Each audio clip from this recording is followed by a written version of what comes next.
Hello दोस्तों, मैं कलंकी वासुदेव बलरामाचार्य अपने चैनल गरुड़ध्वज में आपका स्वागत करता हूं और आप सबका अपना ये वीडियो देखने के लिए धन्यवाद देता हूं। आप सबसे अनुरोध है कि आज समाज में सनातन का जो अपमान और तिरस्कार हो रहा है, कारण क्या है। एक और जहां धर्म और धार्मिक विचारधारा का सृजन हो रहा है, पहले की अपेक्षा अब ज़्यादा धर्म व धार्मिक कार्यों को प्रचलन बढ़ रहा है। सेवा सद्भावना के क्षेत्र में नित्य प्रगति हो रही है। हमारे धर्माचार्यों के प्रयास से नित्य भारत में आध्यात्मिकता के क्षेत्र में भी प्रगति हो रही है। हमारे हिंदू भाई बहन सभी धार्मिक कार्यों में रुचि ले रहे हैं और जो धन्यवाद के पात्र हैं, सभी नव युवक और नव युवतियाँ भी सभी धार्मिक कार्यों में रुचि ले रही हैं, वो भी धन्यवाद के पात्र हैं। पहले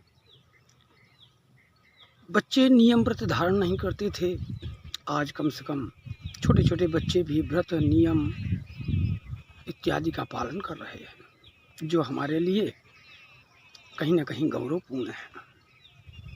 पहले माँ भारती के जो लाल होते थे वो कुछ एक धर्म पारायण होते थे। समाज में बहुत से बिंदुओं पर अगर ध्यान दिया जाए तो धनाभाव के कारण,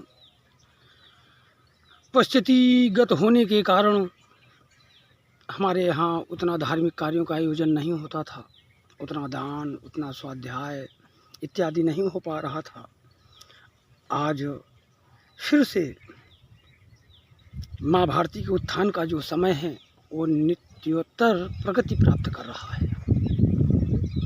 आज मजदूर भी अपने धन के द्वारा धन दान सत्कर्म इत्यादि को कर रहा है, जो प्रशंसनीय है। आज अपने देश की बात क्या करें, विदेशी भी हमारी संस्कृति को अपना रहे हैं, सनातन साहित्य को अपना रहे हैं, सनातन वेशभूषा को अपना रहे हैं और भक्ति और भजन करते हुए दिखाई दे रहे हैं। अनेकों विद्वान, संत, साधु तथा भक्तों का इस सनातन के उत्कर्ष में बहुत महत्वपूर्ण योगदान है। उन सभी के प्रयासों के द्वारा ही आज समाज में एक नई व सच्ची भक्ति, सच्चा ज्ञान, सच्चाई की राह प्रदर्शित हो रही है। लेकिन मति भ्रम के शिकार समाज के कुछ लोग आज हमारे साधु संतों का तिरस्कार कर रहे हैं। अगर संत ही समाज को नई दिशा नहीं देंगे तो कौन देगा? साधु समाज को सच्चा ज्ञान नहीं देंगे तो कौन देगा? क्योंकि कहा गया है, जो ये देख के बोलता है कि मेरी वाणी किसी को बुरी लग सकती है तो उसे गुरु कहलाने का अधिकार नहीं है। क्योंकि रामचरितमानस में कहा गया है, सचिव वैद्य गुरु तीन जौ प्रिय बोलें भयास, राज धर्म तन तीन को हों बेग हैं नाश। तो अगर आज साधु संत सच्ची बातें कह रहे हैं तो गलत नहीं है, वो अपने धर्म का पालन कर रहे हैं। आज तो प्रशंसा होनी चाहिए उनकी कि ऐसे कलयुग के घोर वातावरण में भी हमारे धर्म के पथ प्रदर्शक सच्ची बातें समाज के सामने कह रहे हैं, जो प्रशंसनीय है। ऐसे समय पर तो सच्चे लोगों को उनके साथ खड़े होना चाहिए, क्योंकि बुरा लगेगा उनको जो बुराई और कुरीतियों को धारण कर चुके हैं। अगर उनको कोई बात कही जाएगी तो उन्हें तो बुरा लगेगा। इसलिए हे मेरे माँ भारती के लाडलो, आगे बढ़ो। आज तो सनातन का ऐसा गौरव कालखंड है कि हमारे राजनेता भी धार्मिकता से ओतप्रोत हैं, जिसके कारण सनातन साहित्य उन्नति को प्राप्त कर रहा है। भौगोलिक स्थिति में भी हमारा सनातन उन्नति को प्राप्त हो रहा है। आज इसी के साथ साथ जो हमारे यहाँ का गौरव सनातन के द्वारा बढ़ रहा है, विश्व स्तर में बढ़ रहा है, आज वो प्रशंसा का कारण है। लेकिन इसी के साथ साथ हमारे यहाँ साधु संतों का कुछ कर्म ऐसा हो रहा है, क्योंकि समाज में इस कालखंड में, कलयुग के इस कालखंड में अगर देखा जाए तो 100 में 2-4 संत हैं जो सत्य पर हैं, 2-4 साधु हैं जो सत्य पर है। बाकी भेष के नाम पर खाने वाले लोगों की बाढ़ आ चुकी है। क्या कहा जा सकता है? ऐसी स्थिति, ऐसी परिस्थिति में हमें ये समझना चाहिए कि आज हमारा जो सनातन अगर कहीं शर्मसार हो रहा है, अपेक्षा का शिकार हो रहा है, तिरस्कार किया जा रहा है अगर सनातन का, तो उसके लिए कुछ तथ्य हैं जिनको हमें सुधारना होगा, जिनके विषय में हमें जानना होगा। जैसे पहला, आज समाज में हमारे जो सनातन का सत्य इतिहास है वो प्राप्त नहीं हो पा रहा। नालंदा विश्वविद्यालय जलाया गया, हमारे प्राचीन जो ऐतिहासिक ग्रंथ थे उनको जला दिया गया, ये तो आपको मालूम ही है। दूसरा, पाखंड व पाखंडवादी समाज में सबसे आगे खड़े हैं, समाज में आज उनका ही वर्चस्व है। तीसरा, समाज में सनातन है क्या, इसकी परिभाषा कोई बता नहीं रहा। चौथा, हिंदू धर्म नहीं एक विचारधारा है, इस बात का बोध होना जरूरी है। पांचवा, मानव और मानवता में जो संस्कार प्रधान है आज उनका लोप हो रहा है। नैतिक शिक्षा का समाज में अभाव है। आज विद्वान भी तू तड़ाक की भाषा से एक दूसरे को संबोधित कर रहे हैं जो शोभनीय नहीं। इसलिए नैतिकता का बोध भी जरूरी है।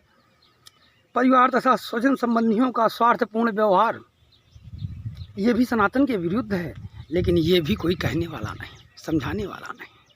कैसे कहते हैं कि सनातनी हैं? सनातनी तब हैं जब इतनी चीज़ें उन पे पाई ना जाती हों। और सनातन का सबसे बड़ा उत्कर्ष तो तभी होगा जब कालगणना का बोध होगा, क्योंकि कालगणना का बोध विद्वानों को ना हो पाना ही आज पाखंड को बढ़ावा दे रहा है।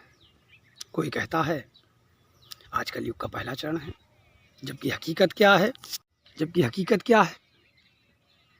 कलयुग 4,32,000 वर्ष का है, ये तो सबको पता है। लेकिन आज के विद्वान जो अल्पज्ञ हैं, जो प्राप्त किया उन्होंने सत्य को, लेकिन खंड खंड, इसलिए वो पाखंड कहलाएगा।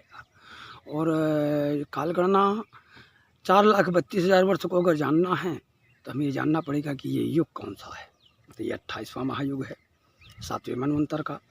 और 28 संख्या जब योग करेंगे तो कलयुग आएगा, गिनती करके देख लीजिएगा। 28वें महायुग का नाम कलयुग है। और उस 28वें महायुग के 4,32,000 वर्ष में 4 भाग बटे, जिनमें चौथा भाग कलयुग का जो बना, जो कलयुग में कलयुग आया, क्योंकि कलयुग में 28वें महायुग में पहले सतयुग, त्रेता, द्वापर इत्यादि आए ना, फिर कलयुग में कलयुग जब आया, उस समय का जो कालखंड है वो 43,000 वर्ष का है, जिसमें राम से लेके, कृष्ण से लेके इत्यादि महान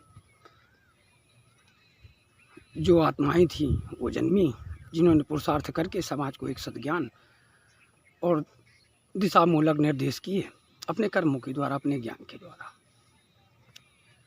अब राजा परीक्षित के समय पर जिस समय कलयुग आया, तो कलयुग में कलयुग आया। कलयुग महायुग का जो चौथा चरण कलयुग है, वो जब वहाँ पर तीसरे चौथे चरण पर आया, क्योंकि 3 पाँव धर्म के टूटे हुए हैं, भागवत में भी विद्वान बताते हैं, 1 पाँव बचा है।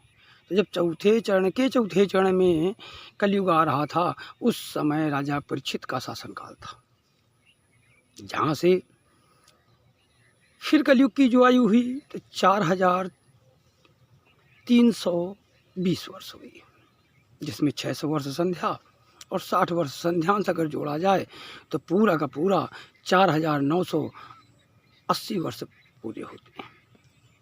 तो फिर देवी भागवत में स्पष्ट कहा गया है कि कली के 5,000 वर्ष बीत जाने के बाद जो समय होगा वो ऐसा होगा